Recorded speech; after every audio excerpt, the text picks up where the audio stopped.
Heyo, SallyBC here, and that's not gonna cut it anymore.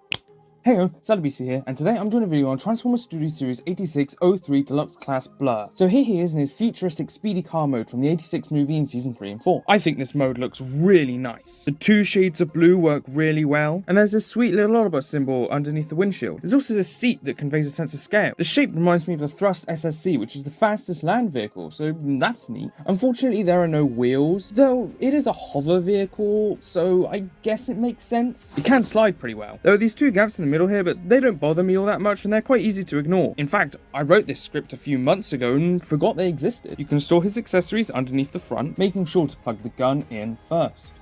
Speaking of the underneath, this guy's undercarriage looks alright, though these are obviously robot feet. For comparison, here is Earthrise Optimus Prime, another deluxe car, Studio Series 86 Jazz, a Lego minifigure, and my last Transformers video, Kingdom Megatron. Moving on to the unscripted part, the transformation. You're going to want to start under here by unclipping this and moving it down.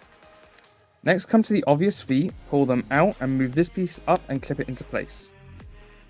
Then we can take the arms, move them up and up like this. Then we come to the back here and unclip it like this. Swing the whole leg assembly down like this, slide it out from here, fold this piece in, then fold up the leg and flatten down the foot.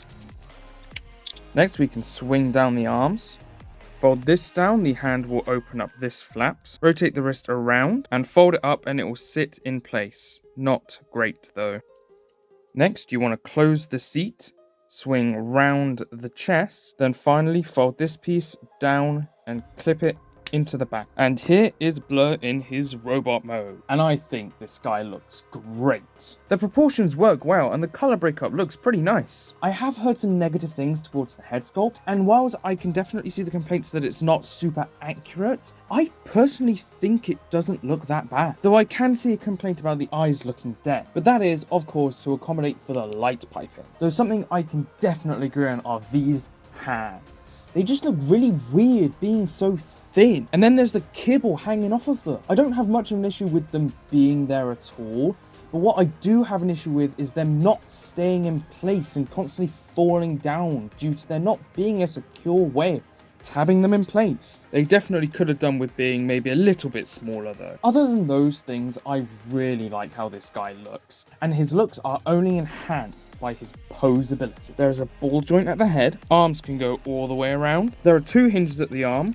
one allows it to go this far out and the other one allows it to go just a little bit further. There's a swivel right above the elbow, and the elbow can go a 90-degree bend. There is a wrist swivel, but it can only be used by moving the kibble, and it can't really go that way without pushing it quite hard. Waist swivel. Legs can go forward this far and back this far. This needs to be moved out a little bit to get it all the way. Can go all the way out. Thigh swivel, knee bend, and an ankle pivot, as well as some toe up, but too much and it doesn't look right. The articulation isn't the best in the world, but you can use it to get him into some nice poses. Timelines Collide photo from my Instagram. Go follow! If we bring back his accessories, you can see it is a gun and a welding tool. I don't remember him using this, but I don't know. I'm forgetful. What was I going to say again? Each can plug into his hand easily, with the torch covering up his entire hand. You can store them in the same place as vehicle mode, but I'll cover that up. The gun isn't blast effect compatible because Hasbro hates fun, but the welding torch is.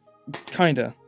Weird priorities. And because Hasbro hates fun, this guy also has very limited 5mm ports. Just one on each shoulder, and one on the bottom of each foot. They're also in vehicle mode.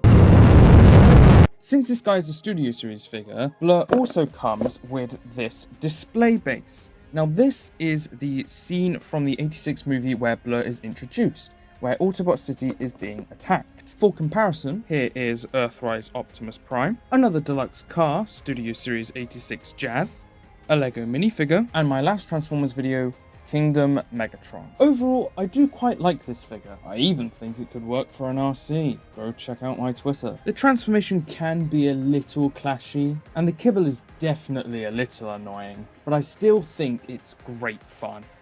Oh. Both of those look better.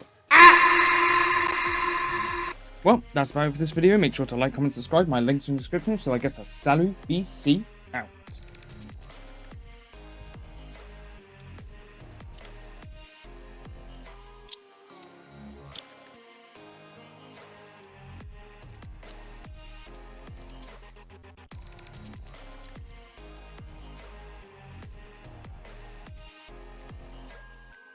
Next time's a big dino.